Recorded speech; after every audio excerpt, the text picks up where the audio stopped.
नमस्कार मंडळी, जय सद्गुरू चॅनलमध्ये तुमचं स्वागत आहे। आज आपण घरच्या घरी गरम मसाला तयार करणार आहोत। हा मसाला एकदा करून ठेवला की सर्व भाज्यांना वापरता येतो, त्यामुळे भाज्यांना अप्रतिम चव येते। चला तर आपण सुरुवात करूया। इथे मी धणे घेतलेले आहेत, 100 ग्रॅम घेतलेले आहेत। हे शहाजिरे आहेत, हे 20 ग्रॅम घेतलेले आहे। दालचिनी इथे घेतलेली आहे, ही 10 ग्रॅम दालचिनी आहे। लवंग आहे, ही 8 ग्रॅम लवंग आहे। काळी मिरी घेतलेली आहे, ही 15 ग्रॅम काळी मिरी आहे। मसाला वेलची मी ही 10 ग्रॅम घेतलेली आहे आणि हिरवी वेलची ही मी 5 ग्रॅम घेतलेली आहे। तमालपत्र हे 5 ग्रॅम घेतलेले आहे। चक्री फूल हे मी 4 ग्रॅम घेतलेला आहे।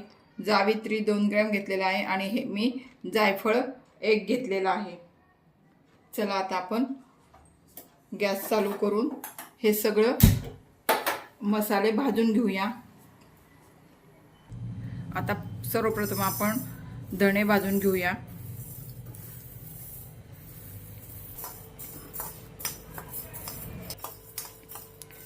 आपले धणे हे बारीक गॅसवर मी भाजून घेतलेले आहेत, ते आता आपण काढून घेऊया।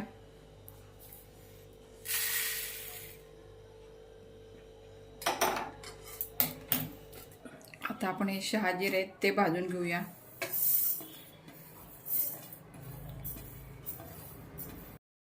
शहाजिरे हे आपले बारीक गॅसवरच मी भाजून घेतलेले आहेत, ते पण आपण भाजलेले आहेत। आता ते आपण काढून घेऊया।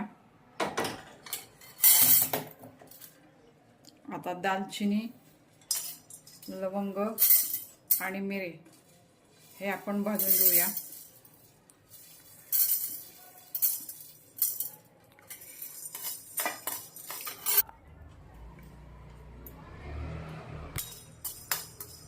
आपले हे खडे मसाले भाजून झालेले आहेत बारीक गॅसवर, हे आपण आता काढून घेऊया। यामध्ये मसाला वेलची आणि हिरवी वेलची हे पण आपण हलकीशी भाजून घेऊया। तमालपत्र, जावित्री आणि चक्रफूल हे मी सगळं आता भाजून घेत आहे। बारीक गॅसवर हे सुद्धा मी भाजून घेत आहे। हे आपलं भाजून झालेलं आहे, आपण काढून घेऊया।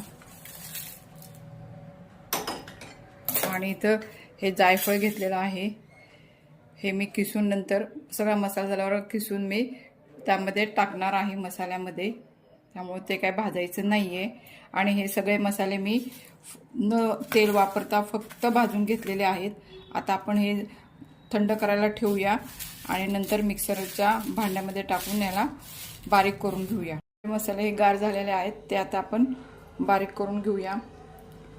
मसाले कच्चे दळू नका, हलकेसे भाजून थंड करूनच बारीक करा, म्हणजे गरम मसाला हा चवदार होतो व खूप दिवस टिकतो।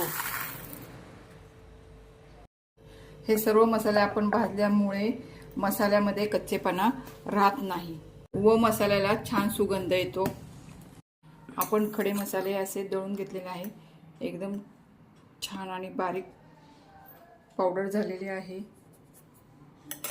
आपण आता हा मसाला हवाबंद डब्यामध्ये भरून ठेवूया। तर मंडळी, अगदी सोप्या पद्धतीने आपला घरच्या घरी गरम मसाला हा तयार झालेला आहे। व्हिडिओ आवडल्यास व्हिडिओला लाईक करा, शेअर करा आणि सबस्क्राईब करायला विसरू नका।